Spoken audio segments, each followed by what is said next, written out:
Hello, അപ്പോൾ ഇനി chicken fry ഉണ്ടാക്കണോ ഈ റെസിപ്പി ഒന്ന് ട്രൈ ചെയ്ത് നോക്കട്ടോ. അതിനുവേണ്ടി ഞാൻ ആദ്യം തന്നെ ഒരു 10 ചെറിയ ഉള്ളിയും 10 അല്ലി വെളുത്തുള്ളിയും ഒരു ചെറിയ ഇഞ്ചിൻ്റെ കഷ്ണവും എരിവിന് വേണ്ടിയിട്ട് ഒരു 7-8 വറ്റൽമുളകും കുറച്ച് പെരിഞ്ചീരകവും ഒന്ന് അരച്ചെടുത്തിട്ടുണ്ട്. വെള്ളം ചേർക്കാതെ അരച്ചെടുക്കണം. ഞാൻ ചിക്കനിലേക്ക് ഇട്ടിട്ട് ഉപ്പ്, മഞ്ഞൾപ്പൊടി, കുറച്ച് ഗരം മസാല, പിന്നെ കളറിന് ആവശ്യമായിട്ടുള്ള കുറച്ച് കാശ്മീരി ചില്ലി, കുറച്ച് റൈസ് പൗഡർ ഇട്ട് കൊടുക്കുന്നുണ്ട്. കോൺഫ്ലവറും യൂസ് ചെയ്യാം.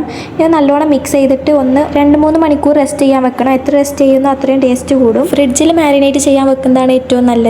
ഞാൻ ഇവിടെ ഫ്രിഡ്ജ് ഇല്ലാത്തതുകൊണ്ട് ഞങ്ങൾ പുറത്ത് തന്നെയാണ് വെച്ചിട്ടുണ്ടായിരുന്നത്. ഇനി 2 മണിക്കൂർ കഴിഞ്ഞതിന് ശേഷം ഒരു പാൻ അടുപ്പത്ത് വെച്ചിട്ട് നമ്മൾ പൊരിക്കാൻ പീസുകൾ ഇട്ട് കൊടുക്കും. ചിക്കൻ എണ്ണയിൽ ഇട്ട് കൊടുത്തിട്ട് ഒരു മിനിറ്റ് ഹൈ ഫ്ലെയിമിൽ ഇട്ടിട്ട് ഇളക്കാതെ വെക്കണം. അതിലുള്ള മസാലയൊന്നും പോവാതിരിക്കാൻ വേണ്ടിയിട്ടാണത്. ഇനി 1 മിനിറ്റ് കഴിഞ്ഞിട്ട് പരസ്പരം ഒട്ടി പിടിച്ചിട്ടുണ്ടെങ്കിൽ അതൊക്കെ ഒന്ന് മാറ്റി കൊടുത്തിട്ട് മീഡിയം ഫ്ലെയിമിൽ ഇട്ടിട്ട് വേവിക്കാൻ വെക്കുന്നുണ്ട്. ഒരു 10 മിനിറ്റ് ഒക്കെ ആയാൽ തന്നെ നമ്മുടെ ചിക്കൻ ഫ്രൈ ഒരു സൈഡൊക്കെ വെന്തിട്ടുണ്ടാവും. ഇനി ഒന്ന് മറിച്ചിട്ടിട്ട് അതേപോലെ തന്നെ ഒരു 2-3 മിനിറ്റ് കൂടെ വേവിക്കുക. നല്ല ക്രിസ്പി ആവേണ്ടവർക്ക് കുറച്ച് നേരം കൂടെ എക്സ്ട്രാ ഇടാം കേട്ടോ. പുറംഭാഗത്ത് നല്ല ക്രിസ്പി മസാല ഉണ്ടെങ്കിലും അകത്ത് നല്ല ജ്യൂസി ആയിട്ടായിരിക്കും നമ്മളെ ചിക്കൻ ഫ്രൈ ഉണ്ടാവും. പൊരിക്കണ ഓയിൽക്ക് കുറച്ച് കറിവേപ്പില കൂടെ ഇട്ട് കൊടുത്താൽ ടേസ്റ്റ് കൂട്ടും. അപ്പോൾ ഇതുവരെ ട്രൈ ചെയ്യാത്തവരൊന്ന് ട്രൈ ചെയ്ത് നോക്കുക. നല്ല അടിപൊളി റെസിപ്പിയാണ്. ടാറ്റാ.